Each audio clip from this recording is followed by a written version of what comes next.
Okay, so let's see.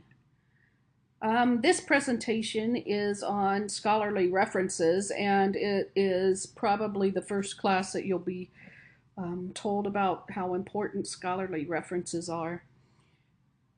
Some of you may know this, and some of you may not. So those of you who've seen it or heard this information before, please just review to make sure you're not missing anything. Those of you who haven't heard this information before, it's pretty key to your DPI projects. And I also ask that you only use scholarly references in your discussion posts, both your answers to the primary posts and all answers to your peers. It's important that you use scholarly references and you know the difference between scholarly references, because those are the ones that you're going to use in your DPI project, but it also indicates a much higher level of scholarship, knowledge, expertise, which you should obtain at the doctoral level. Come on.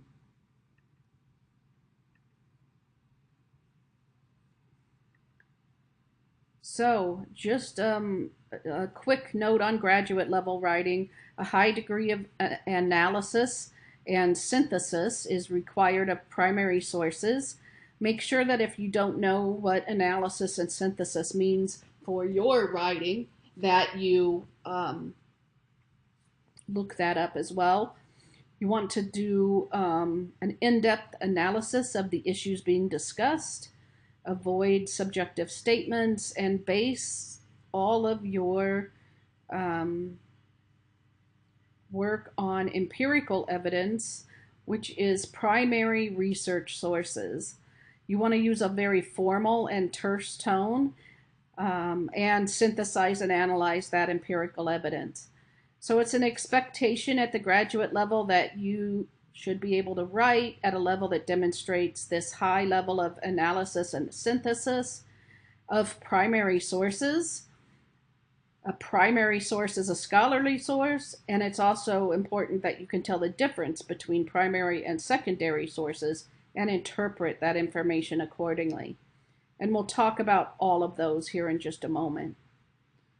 So scholarly sources are peer-reviewed.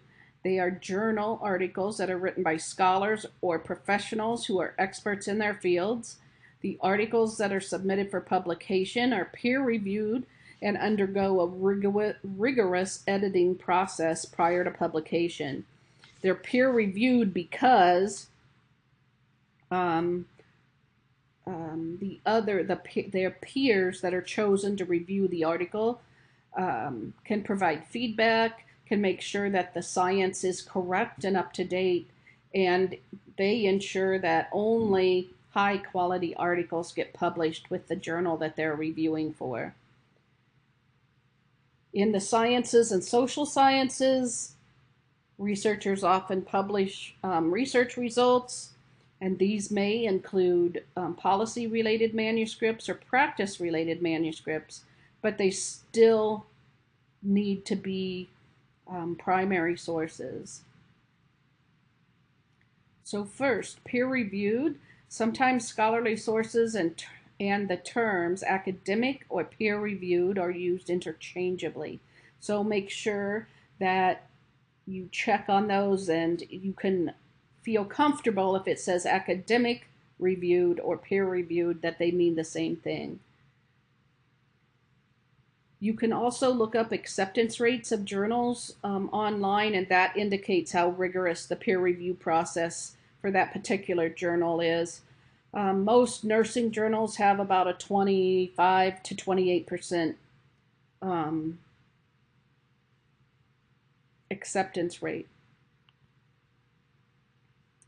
So how do you determine if an article is scholarly? First, take a look at the title and the abstract. There should be an abstract, and of course there should be a title.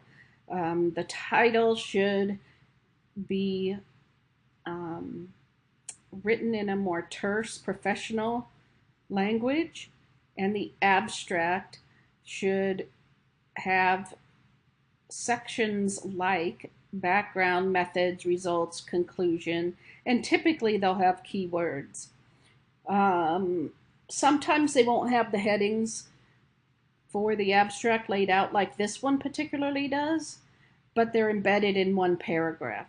So in those cases, you may need to discern or determine whether or not those sections or similar sections are included in the abstract. You should also be able to see somewhere in that publication author credentials. So it will say the author, where they're from, what university they're from, or practice arena they're from, and provide some information about their credentials. You also can see credentials on this article here after the author's names: MD, MD, MD, MBA, and this person has a bachelor's. Come backwards. You should take a look at the writing itself and see how technical it is. The writing of the article will likely follow a similar pattern as the abstract had laid out. So here I have the results section. The writing is pretty terse. It is professional, and it is to the point. There's also a graph and a table here. You'll notice that the graph has a title underneath. It says figure 1 and then a title. The table has a title as well, table 4, and then a title. And they provide statistics and p-values in the table, and the figure provides a description of what they saw. They were looking at the frailty index, so they provide a description of what they found. And then you should find many references, and this isn't a good example of many references because there's only 6 listed here. But what I mean by many references is they're going to probably have 30 to 75, 80 references in each of their articles. And that's an expectation as well.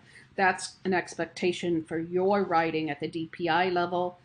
Many, many, many references to support your work. If you ever write a grant, you would also do the same thing. Significant number of references to support your work.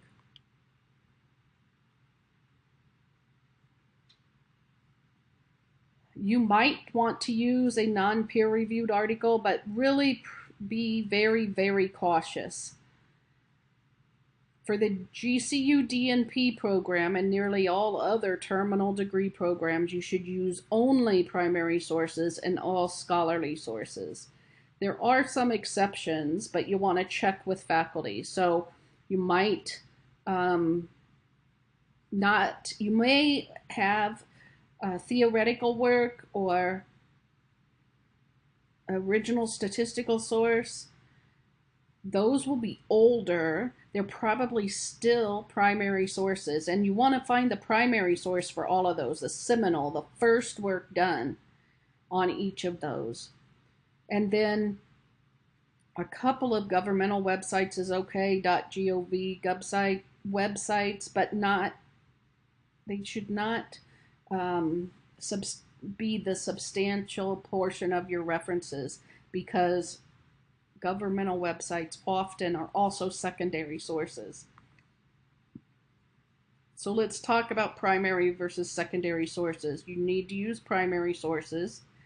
There may be a few secondary sources, but you have to keep them to a minimum. And really the reason for this is because primary sources are showing that you've gone to the original source and show a higher level of expertise in the content. It's easy for you to pull up a secondary source. So take the extra step and find the primary source. So if you say an article cited Jones in 1988, and so you cite Smith and al., or you cite Jones 1988 as cited by Smith and al., that's a secondary source. It shouldn't be used. You need to go find Jones, get that original article and read that so that you can interpret the original words on your own. Don't take what Smith and al. Have said to be true. Make your own judgments.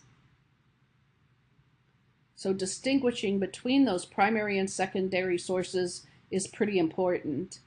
And the secondary source shows that a piece is removed further from the actual event being described. And that means that someone else has interpreted, like I just mentioned a second ago.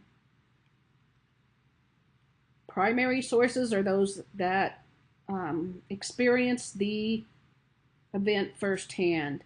They're the original documents.